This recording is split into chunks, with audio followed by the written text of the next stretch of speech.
Alexandre de Moraes abriu, lembrando que ele disse, a gente tem que pegar o Eduardo Bolsonaro, que está pedindo cerca de 20 anos de cadeia para mim, eu estou com minhas contas bancárias congeladas, a minha esposa está com as contas bancárias delas congeladas.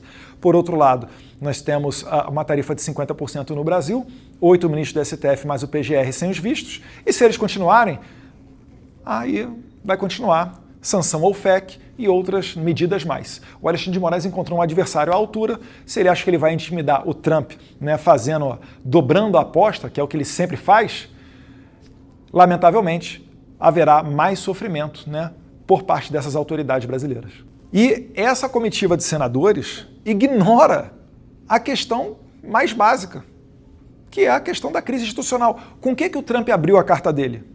Jair Bolsonaro, seus apoiadores e seus familiares, a perseguição.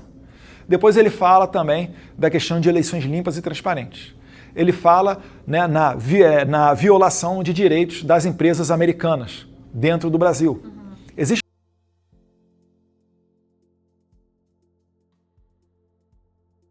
a responsabilidade principal no colo do Jair Bolsonaro e do filho Eduardo Bolsonaro, pelo que chama de tarifaço americano. É uma acusação bem forte logo de cara.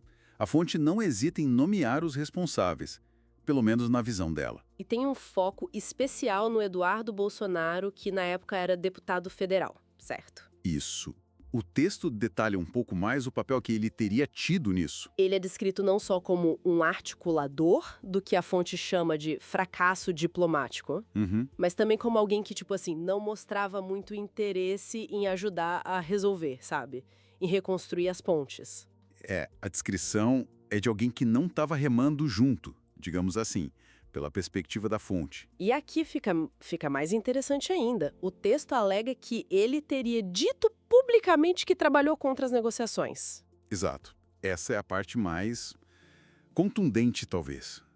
A alegação é que ele agiu ativamente para dificultar o diálogo. Dificultar o diálogo de quem? Exatamente. De um grupo de senadores brasileiros, pelo que o texto diz, eram senadores tanto do governo quanto da oposição. Ah, então tinha gente dos dois lados, Tentando reverter as tarifas lá nos Estados Unidos, né? E a fonte alega que o Eduardo Bolsonaro trabalhou para minar esse esforço específico. Nossa, e o que a fonte diz sobre as implicações disso, de um deputado supostamente agindo assim? Bom, a análise da fonte é que isso seria problemático, para dizer o mínimo. A ideia é que um representante eleito estaria, em tese, agindo contra um esforço para resolver uma crise econômica que afeta o próprio país. O texto usa a expressão descompromisso com o interesse nacional para descrever essa suposta postura. Então, pela lógica do texto, não era só uma opinião diferente, uma estratégia política alternativa, era mais que isso. Exatamente. Pela perspectiva do excerto, né? A interpretação é que as ações descritas foram uma obstrução mesmo, sabe? Deliberada. Obstrução. Que colocaria, talvez, interesses políticos ou, quem sabe, ideológicos acima da necessidade de resolver um problema econômico real para o Brasil. O texto critica muito essa politização da coisa. Entendi. Uma politização numa hora que talvez precisasse de união. É isso que o texto sugere? Isso. O texto contrasta essa suposta ação individual com o que seria esperado numa crise assim, né? Sugere que a situação pedia mais coordenação, talvez. União. Para defender o interesse do país lá fora. Certo. E segundo o relato, isso não aconteceu por causa dessa atuação específica que eles detalham. Ok. Então, resumindo o que a gente viu nesse trecho, temos a culpa pelas tarifas sendo colocada nos Bolsonaros, pai e filho. Pela fonte, sim. E um foco bem grande nas ações atribuídas ao Eduardo Bolsonaro, descritas como obstrução aos esforços de outros políticos para resolver a parada nos Estados Unidos. É uma descrição bem forte. Sem dúvida. E isso que a fonte descreve leva a gente a pensar, né, sobre essa questão do alinhamento, ou, no caso, desalinhamento, entre o que um político faz individualmente e os interesses maiores do país, econômicos, diplomáticos.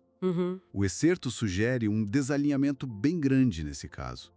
A ação de um agente político sendo pintada como prejudicial para a estratégia nacional num momento chave. Faz sentido. E o texto levanta, mesmo que não diretamente, a questão de como briga política interna pode vazar para fora, né?